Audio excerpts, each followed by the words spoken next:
Hello, lovelies. It's Danielle again. I'm back. I know you're shocked. Okay, so we are talking today about this, one of my favorite topics. Do you have to be a good writer to write a book? The answer is yes. End of video.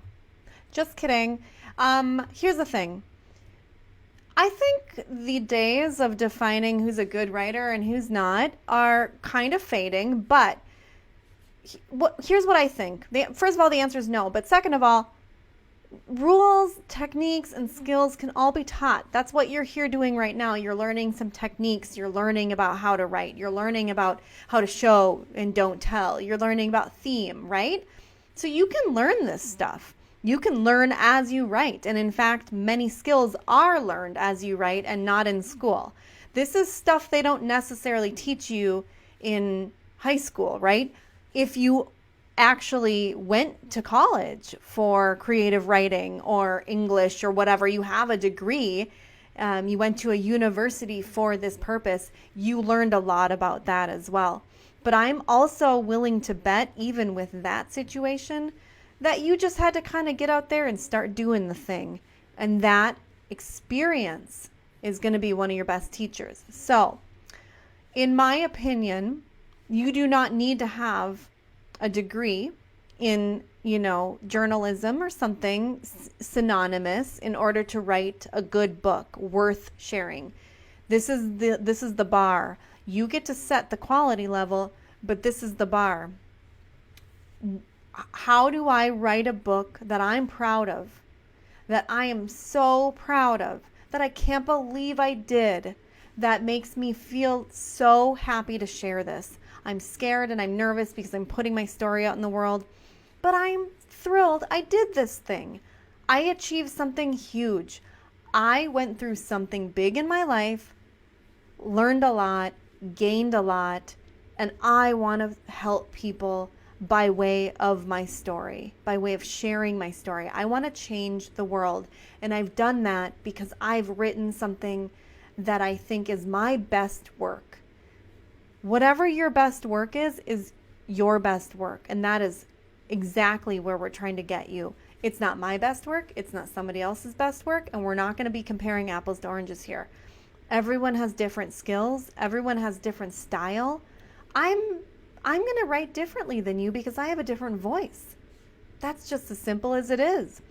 So whether or not you have skills and you understand all the rules of grammar and all of that coming into memoir writing, that I don't want you to be stopped at the door because you don't feel like you are a good writer. And many of you, there are some of you out there who didn't, but many of you answered my question in the group before you got approved to join us.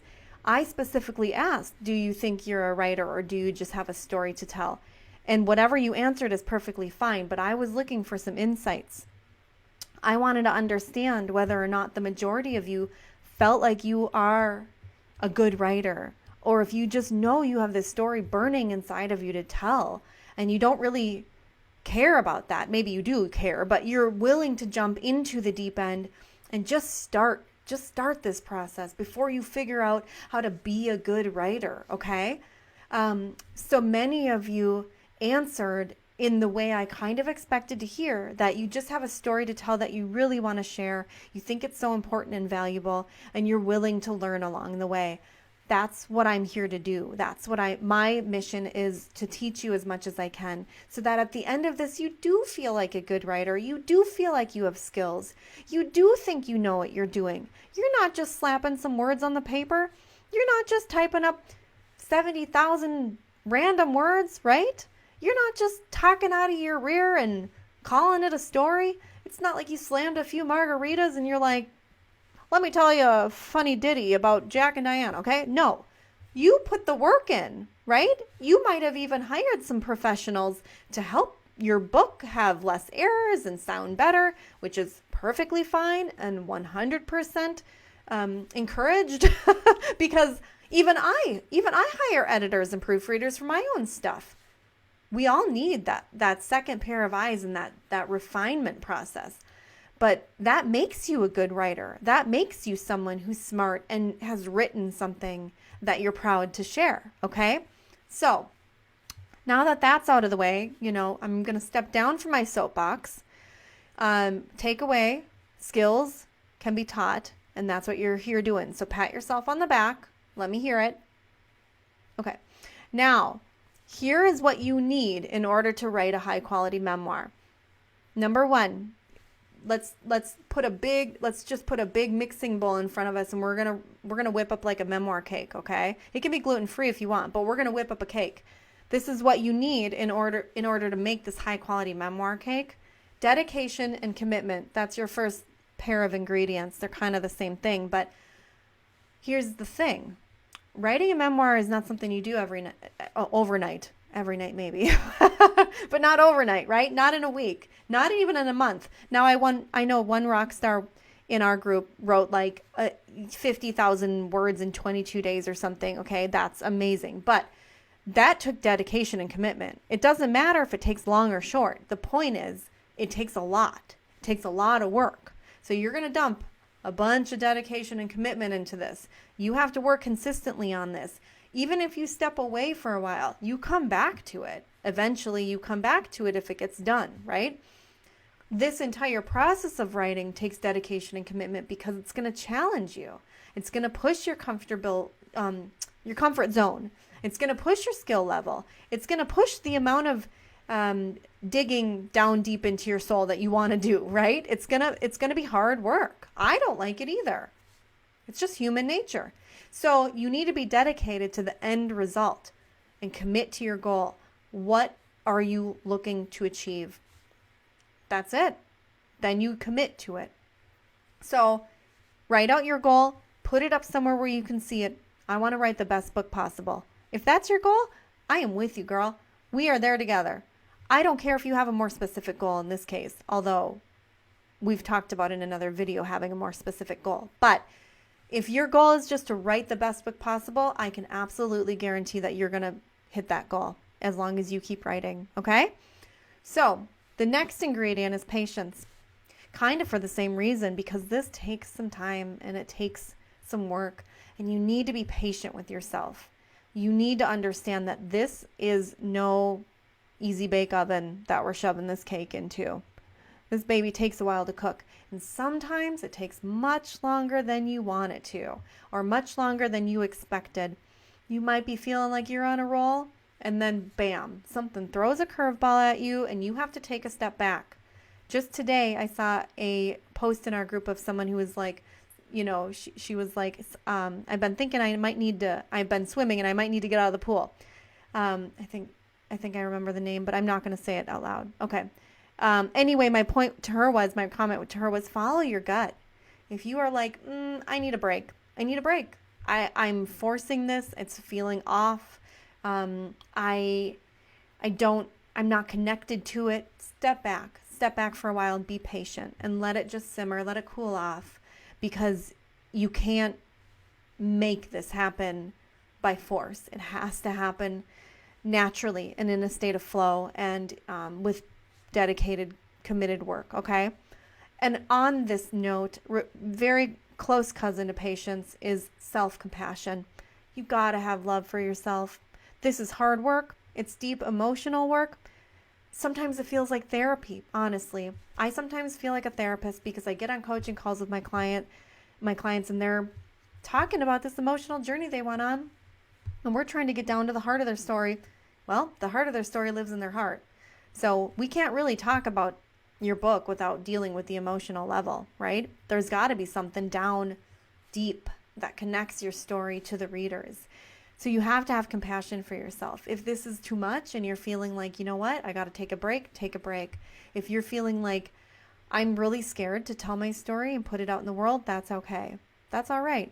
It's okay to be scared.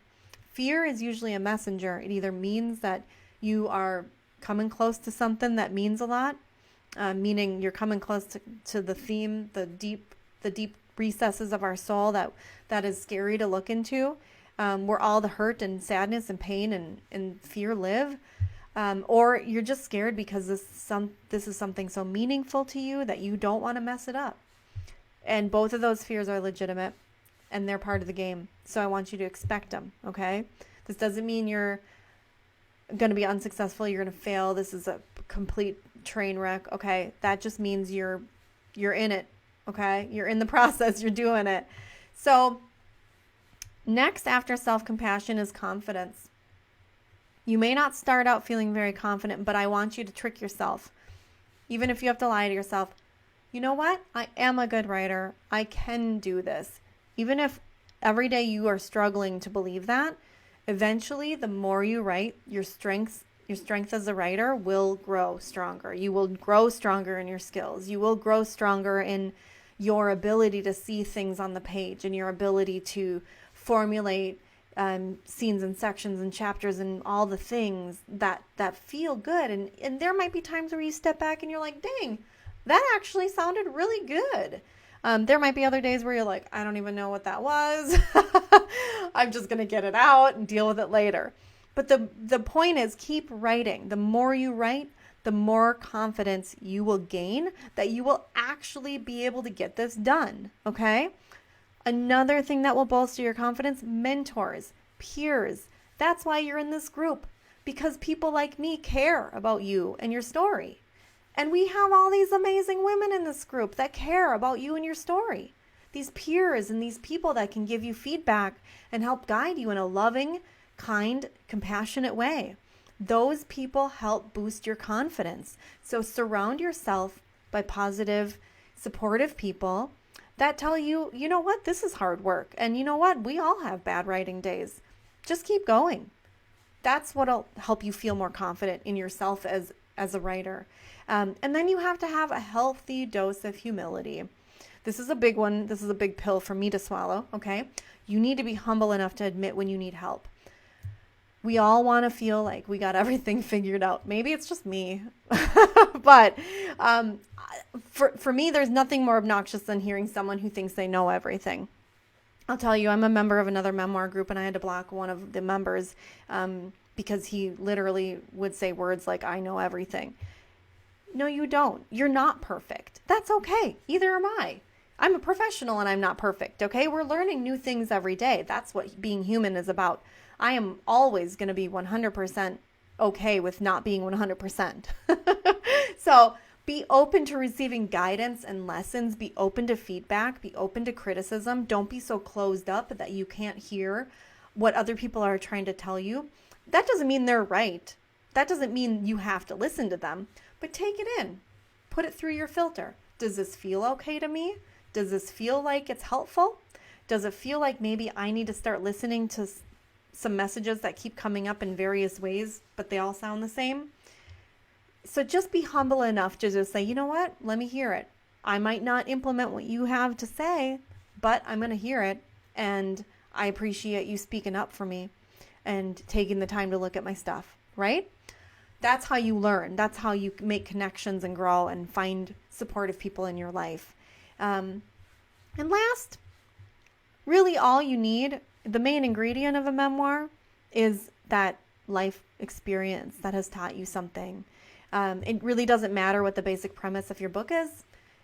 You've probably heard me say this by now, but your story, the basic premise of your story has been told 100 million times by now, but it hasn't been told by you, and it hasn't been told from the perspective that you're going to tell it. And that makes your story unique and wonderful. And it is proof that a life has been lived, right? That's kind of my theme for the month, besides these questions, is inspiring you and helping you see that what you're doing is important, valuable work that our world needs. Your story is unique. You learn something valuable. You have something to say. This is how I like to describe it. When you go through something in life that teaches you a lesson, you know, you've heard that saying, like, that's the silver lining. When I went through my divorce, there was a silver lining in that process. It was so hard. It was so hard, okay? It was ugly. I acted horribly. I misbehaved. I treated myself like crap. I treated my loved ones like crap. I was probably a horrible mother. I don't want to admit that out loud. But here's the thing. The silver lining is what I can glean as the value from that experience. The silver lining is something that I get to take forward in my life and say, you know what? I went through this hard thing, but I learned a thing or two. That's the silver lining. And when you can take that silver lining and share it with the world, you turn it into gold. All right? You turn it into gold. That's the gold lining. So all you need are those few ingredients, which I'm going to tell you a secret, you already have inside of you. You just have to apply them, okay? So we're going to keep learning all the skills and techniques, but you don't have to be, the next Hemingway, okay? You don't have to be Elizabeth Gilbert version 2.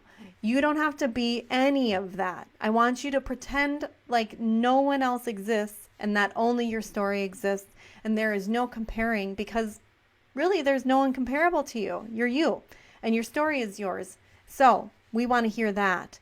And we want you to just set aside all of the naysayers and all of the doubts and all of the negativity and just keep writing. So are you with me? Are you doing it? I'm with you.